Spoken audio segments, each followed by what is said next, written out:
Oh, hi!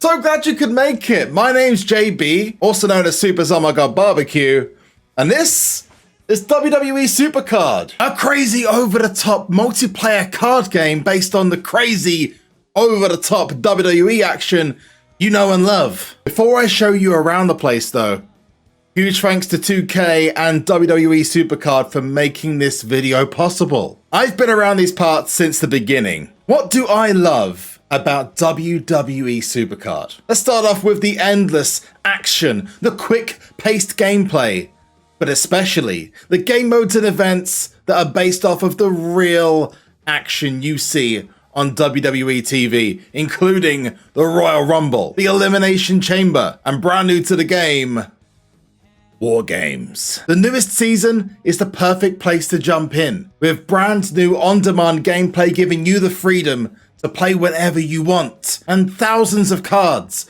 ranging from Hall of Famers to NXT Rising Stars, and regular events for the holidays, Thanksgiving, with special events dedicated to the likes of The Undertaker and Adam Cole, baby.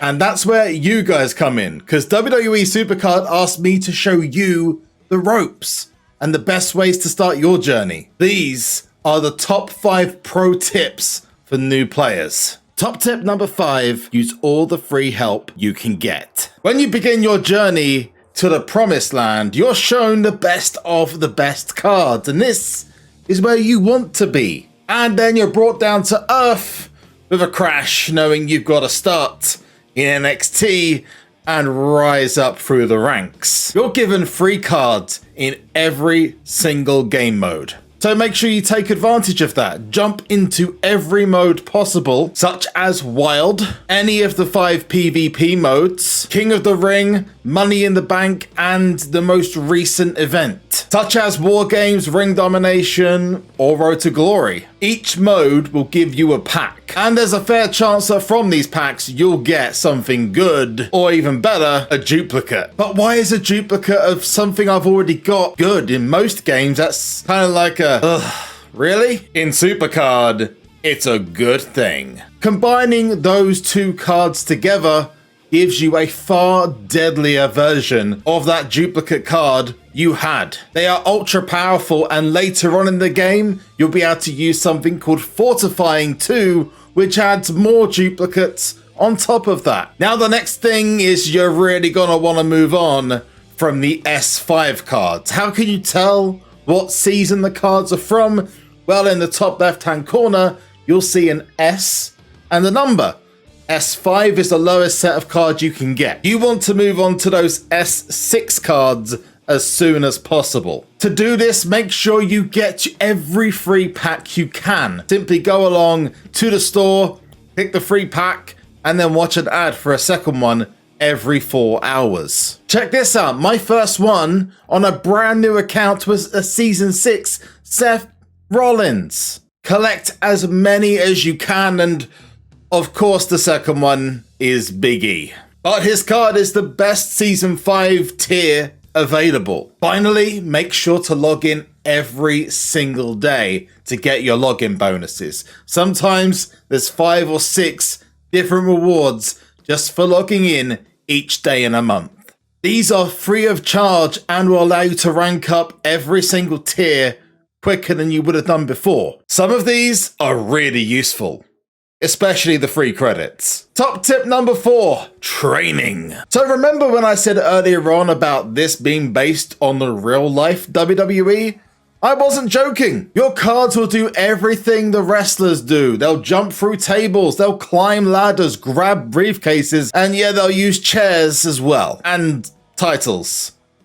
That hurts. Spears, elbow drops, Superman punches, it's all gonna happen. To be able to do all of that, your cards need to be in the best shape possible. That's why training is crucial. Firstly, when you go to check out your new shiny cards, make sure you lock them in. You would be amazed how many of the best players in the game still train away and delete cards they weren't meant to because they forgot to lock in their cards. Second, you need the improve screen. Here you can train away cards you aren't using into the cards you want to improve. Continue to do this with your best cards and you'll fly up the tiers in no time. Every card has ways of boosting power. Whilst you're training your cards to the top level, you play matches with them and you'll see that the game's played meter increases. You can also add tokens to your cards, although that doesn't count from Season 6 onwards. Remember when I said about wanting to be in S6 cards? Hence why I said you need to move on quickly. Once these cards reach a certain amount of games played, you'll have a perfect card. Almost like they're coming back from an awesome session at the gym and they're really pumped up. Talking about the gym, if you want to save some time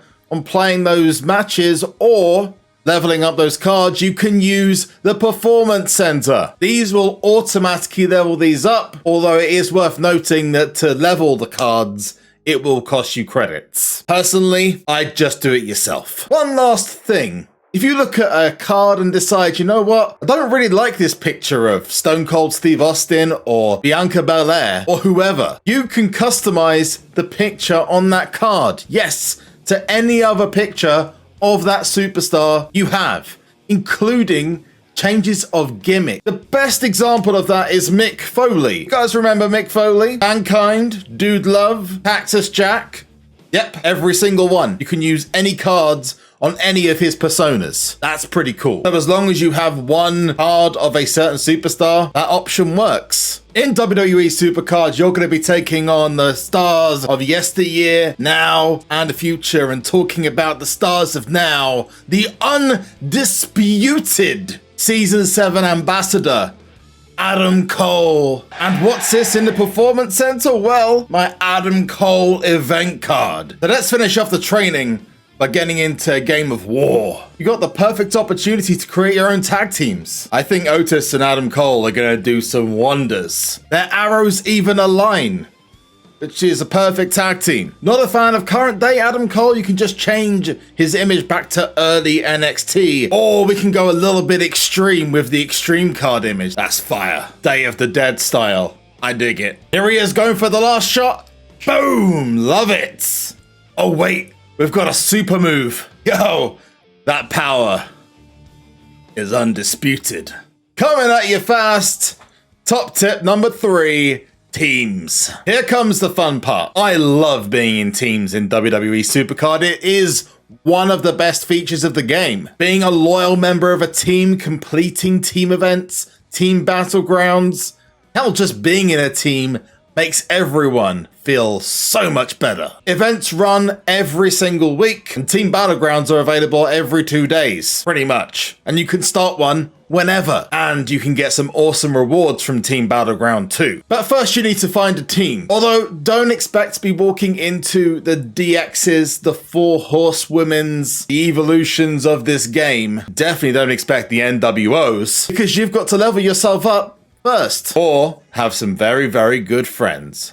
Search for teams in the in-game social tab, or alternatively, if you see yourself as the modern day Ric Flair, you can create your own team. He made loads of teams. You can advertise for team members in the team connector, which is in the social tab as well. Although, my advice, join a team first. Trust me, you might just get some better rewards and meet some pretty awesome teammates. Now, top tip number 2, save your currency. When playing, you'll earn things such as tickets and super coins. You also earn credits for things like logging in and in your free packs. My next pro tip is to hold on to those for as long as you can until you get to the top tiers. You can earn extra super coins in Team Battleground, PvP, and Money in the Bank. Tickets are for completing little daily missions and can be used on ticket packs. It's always tempting to use that little extra stash you've got, but you will benefit so much more from saving those and using them at a later date. Waiting until the right moment could be the difference between getting a low tier card to getting yourself a special Money in the Bank card like this Seth Rollins or AJ Styles. And yeah, I know, they look pretty good. Save your credits for events like Last Man Standing or for that last set of bouts in Road to Glory. You might just see a special pack that's in the store that has your name on it. And my number one top tip, here comes the coup de grace. Super moves. These are bombastic, crazy, over-the-top moves that in most cases will secure you victory in pretty much any game mode. It'll turn your already superstar into a supernova. With a tap of a button, you will unleash a stunning foray of attacks. But you have to build up the super move meter by playing games of Wild, War, Royal Rumble, anything in the game. Once this is ready, unleash it in a match that looks impossible to win and watch as you turn the tables in the most incredible way possible. What a maneuver! There you have it, my top 5 pro tips for brand new players of WWE SuperCard. Have any suggestions yourself? Leave a comment down below, and the best ones will be featured in future videos. Again, a huge thanks for 2K and WWE SuperCard for making this happen. Now, it's time for you to go and rule the ring.